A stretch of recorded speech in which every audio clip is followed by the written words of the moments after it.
Alright, so we're dealing with part 2 in the hazardous materials section of the motor carrier's road atlas here. And it has to do with incident prevention and response. Okay, so incident prevention, you have hazmat segregation, loading and unloading. Then you have incident response. What to do in separating your hazardous materials when you have multiple items, different items that could react with one another, how to separate them and keep them from making a problem. And then you have the loading and the unloading, right? How to inspect your packages, make sure they're not leaking, make sure they're you're not bubbling and burning and smoking and all kind of things happening. Make sure you're not pushing holes in the packaging. Incident with a forklift. Incident response. Okay, how do you respond? What phone calls to make? What people to inform when there is a situation? And it doesn't matter. Just report the situation. Is to first of all to your company, to your safety. Better safe than sorry, especially when dealing with hazmat. We're talking about the lives of hundreds of people, as well as maybe even thousands of people, as well as wildlife and the environment being destroyed by hazardous materials if they're not reported and the incident not dealt with properly. So better just deal with the situation and be a man or be a woman about it and face the consequences than to allow hundreds or even thousands of people to die because you're too embarrassed to handle the problem properly. Report an incident, immediate notification. These are the emergency response numbers, right? Let's pop this up, right? Because this is upside down. Oh, it's not going to turn over. Alright, here we go. Alright, the emergency response numbers. There we go.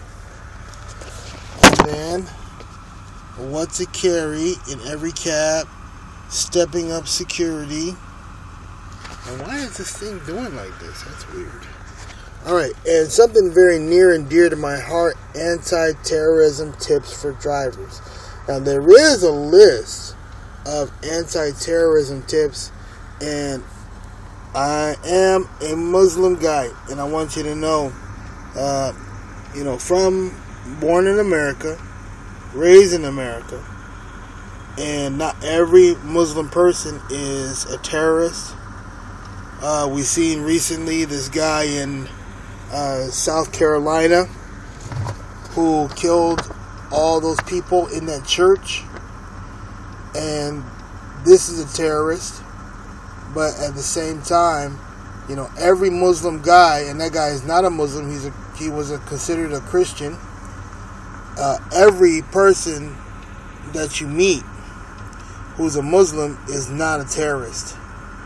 And I'm not a terrorist, nor do I support terrorism. And in fact, so that the record can be clear, if anybody, Muslim or not, sees a terrorist, your duty to Islam is to stop them. And this is what the ulama, they say, that because they do more harm than good with all the bombings and all the burning and the blowing up and all the stuff they do more harm than good by trying to achieve some small gain. Number one, they're not a true unified army. They're basically a bunch of rebels, and they're not under any kind of Islamic leadership as far as the government is concerned. Many of them act totally independently and in contrary and in not competition, but at odds with the Islamic governments. So don't support them. Don't allow them to continue doing what they do. And keep your eyes and ears open for anybody who looks like they want to start something like that. Don't allow them to tarnish Don't allow them to allow the media to tarnish the name of Islam in hurting innocent people. This is not what we do. This is not what we are about. This is not the way of the Prophet ﷺ to injure and to kill non-combatants, and to do it so indiscriminately as to justify collateral damage without any kind of real objective or being in a real war type situation. So just as a final note, do not support or allow someone to do something like that. And this is a subject very near and dear to my heart. Alright, if you found anything beneficial about what we're doing, we are collecting donations to buy a truck, and we are doing this daily, weekly, however that works. Give us a look, take a look at the link at the bottom. Have a great one. Bye-bye.